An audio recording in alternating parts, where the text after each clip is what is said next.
नमस्ते फ्रेंड, आज के इस सेशन में आपका बहुत बहुत स्वागत है। क्या आप में कोई कैंसर पर्सनालिटी ट्रेट्स है और do you have any cancerous personality traits? So friend, जो ये हम सीरीज देख रहे हैं how to heal breast lump holistically, उसका जो 5th सेशन था हील योर इमोशनल वुंड, तो उसमें हमने देखा था कि जो हमारे इमोशनल वुंड्स होते हैं वो किस तरह से कैंसर डेवलपमेंट में प्रिकर्सर का काम करते हैं। डॉक्टर डब्ल्यू डॉगलास ब्रांडी ने 30 साल कैंसर पेशेंट के साथ काम किया और उन्हें कुछ ऐसे पर्सनालिटी ट्रेट्स ऑब्जर्व किया जो कैंसर पेशेंट में होते हैं। तो जब आप ये वीडियो देख रहे हैं तो ऑब्जर्व कीजिए, इनमें से कुछ आप में तो नहीं।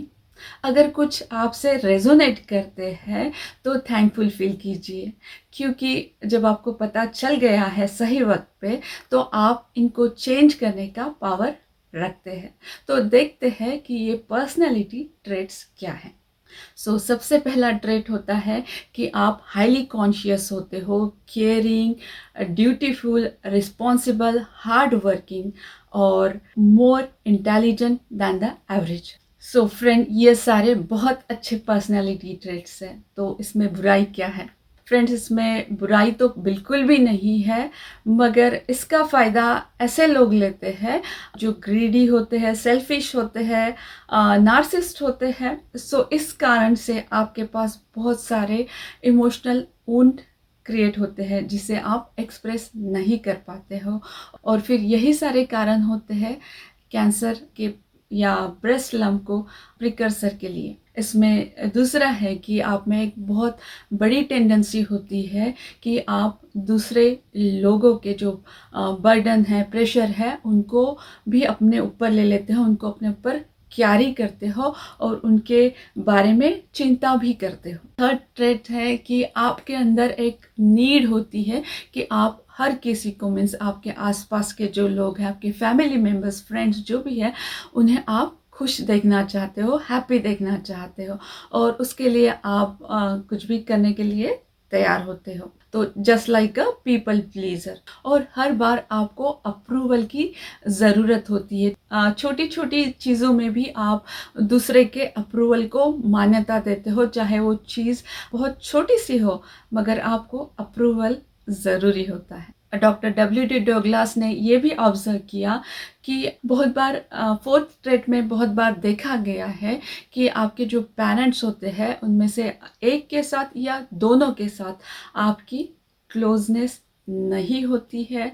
आपके मन में बहुत सारे पेरेंट्स को लेकर कुछ इमोशंस होते हैं जो अनरिजॉल्व होते हैं। 5th पर्सनालिटी ट्रेट है कि आपके अंदर ऐसे इमोशंस को पालते हो जो आपको आपके लाइफ में सपोर्ट नहीं करते हैं, मगर अंदर ही अंदर आपको खोखला बनाते जाते हैं, जैसे कि एंगर है, रिजेंटमेंट है, होस्टिलिटी है। इन इमोशन को आप इंटरनलाइज करते रहते हो, बार बार इंटरनलाइज करते हो और उन्हें आप एक्सप्रेस नहीं कर पाते हो, जिसके कारण हमारा इमोशनल सप्रेशन होता है और हमें फिर ये हैबिट हो जाती है। और जब हम हमारा इमोशन को एक्सप्रेस नहीं कर पाते हैं, हमारे इमोशन सप्रेस होते हैं, साथ साथ हम वर्थलेस फील करने लगते हैं, और जब हम वर्थलेस फील करते हैं तो हमारी इम्यून सिस्टम भी सप्रेस होने लगती है। और हमारा 6th ट्रेट है कि हम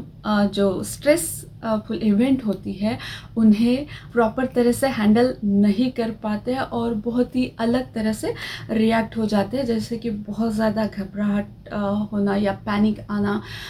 ऐसे बहुत सारे चीज़ें होती हैं जिसे हम कंट्रोल नहीं कर पाते हैं। बहुत बार डॉक्टर्स के ऑब्जर्वेशन में देखा गया है कि जिन लोगों को ब्रेस्ट लम्प या फिर किसी टाइप का कैंसर होता है वो 1 या 2 साल पहले किसी बहुत ही स्ट्रेसफुल इवेंट से गुजरे हुए लोग हैं, या कंटिन्यूसली उनमें कोई अनरिजॉल्व इशू चल रहा है, वो कंटिन्यूसली उनकी बॉडी उस स्ट्रेस को फील करती रहती। फ्रेंड, ये तो हो गए कैंसर पर्सनालिटी ट्रेट्स। फ्रेंड, आप इस वीडियो को बार बार देखिए और चेक कीजिए इनमें से कोई ट्रेट आप में तो नहीं, कोई रेजोनेट तो नहीं करता आपसे।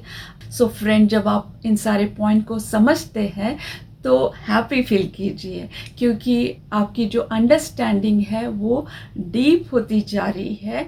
और समझिए कि आप आपके हीलिंग जर्नी में आगे बढ़ रहे हैं। सो फ्रेंड, ये सब देखने के बाद आपके समझ में आता है कि कौन से कारणों से आपका ब्रेस्ट लंप या कैंसर रिस्क बढ़ा है। तो इसके बाद हमारे लिए ये देखना ज़रूरी होता है कि हम इन सारी चीज़ों को किस तरह से इम्प्रूव करें। सो इसमें सबसे पहला बहुत ही ज़रूरी पॉइंट होता है, वो है self care and self love. हमने आज तक दूसरों के लिए बहुत कुछ किया है, बहुत सैक्रिफाइस किए हैं, तो आज हमारी बारी है। हमें हमारी बॉडी यही कह रही है कि take care of yourself first. तो हमें सेल्फ केयर करने की ज़रूरत है। उसे ही हम सेल्फ लव बोलेंगे, कि हम अपने आप को स्वीकार करें, खुद की केयर करें, खुद से प्यार करें, खुद के साथ प्रेजेंट रहे। हमें दूसरों की भी मदद करनी है, बट सबसे पहले हमें अपने आप को रखना है, हमारी प्रायोरिटीज़ को फर्स्ट रखना है। उसके बाद में बाकियों की आपको मदद करनी है। तो इसमें आप रिलैक्सेशन कर सकते हैं, मेडिटेशन ले सकते हैं। न्यूट्रिशन एक बहुत बड़ा रोल प्ले करता है आपके हीलिंग जर्नी में। न्यूट्रिशन का रोल बहुत बड़ा है, तो प्रॉपर न्यूट्रिशन को ज़रूर लीजिए। और आपको जिन चीज़ों में खुशी मिलती है उन चीज़ों को ज़रूर कीजिए। तो ये सब करते समय आपके लिए फॉरगिवनेस करना भी बहुत ज़रूरी है। आपके इमोशन जो बहुत सारे कलेक्ट हुए रहते हैं, इंटरनलाइज हुए रहते हैं, उनको रिलीज़ करना और जो चीज़ जिस तरह से है उन्हें एक्सेप्ट करना बहुत ज़रूरी होता है।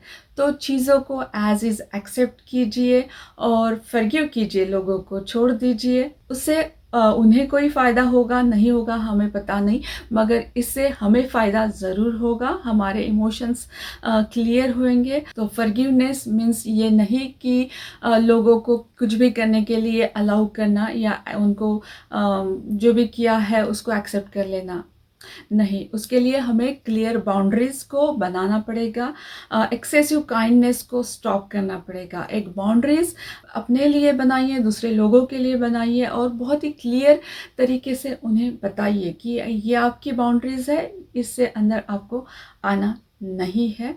और लेट गो करने की प्रैक्टिस कीजिए है। ये इतना इजी काम तो नहीं होता है, मगर जब आप सोचते हैं कि हाँ मुझे लेट गो करना है, मुझे फॉरगिव करना है, तो आपके माइंड को एक इंस्ट्रक्शन ज़रूर मिलती है और स्लोली आप इसके ऊपर प्रोग्रेस ज़रूर करते हो। इस हीलिंग जर्नी में आपको मेडिटेशन बहुत हेल्प करता है। तो स्टार्टिंग में बहुत डिफ़िकल्ट होता है, इसीलिए आप 5 मिनट गाइडेड मेडिटेशन से स्टार्ट कर सकते हैं और स्लोली फिर आप आपका टाइम, रिलैक्सेशन टाइम, ये सब आप बढ़ा सकते हैं। और कुछ अच्छे पॉडकास्ट या अच्छे बुक्स बहुत ज़रूरी होते हैं, हमें उन्हें पढ़ना बहुत ज़रूरी होता है, ताकि हम हमारे विचारों को चेंज कर सकें, नए विचारों को इम्प्लीमेंट कर सकें। तो इसमें मुझे एक बुक बहुत ज़्यादा पसंद है, वो है लुइस हे की you can heal your body, you can heal your life. मुझे लगता है कि ये बुक सबने ही पढ़नी चाहिए। उसके बाद और एक बुक है love miracles and medicine by doctor Bernie Siegel. ये भी बहुत सुंदर बुक है। ये भी जो डॉक्टर थे इन्होंने भी कैंसर पेशेंट के साथ ही काम किया और उन्होंने देखा कि किस तरह से इमोशंस होते हैं जो हमारी बॉडी को खोखला बना देते हैं। और जब हम इन इमोशन से फ्री हो जाते हैं, तो जब हम सेल्फ लव को इम्प्लीमेंट करते हैं हमारे लाइफ को, तो किस तरह से हमारी बॉडी, माइंड और सोल में इम्प्रूवमेंट आती है, हीलिंग आती है। सो फ्रेंड, ये बहुत अच्छे रिसोर्सेस है और मेरे चैनल में बहुत सारी वीडियोस है जो आपको इस जर्नी में हेल्प कर सकती है। So please go through that. और thank you for watching this. फिर मिलते हैं ऐसे ही एक सेशन में, तब तक के लिए बाय। Thank you.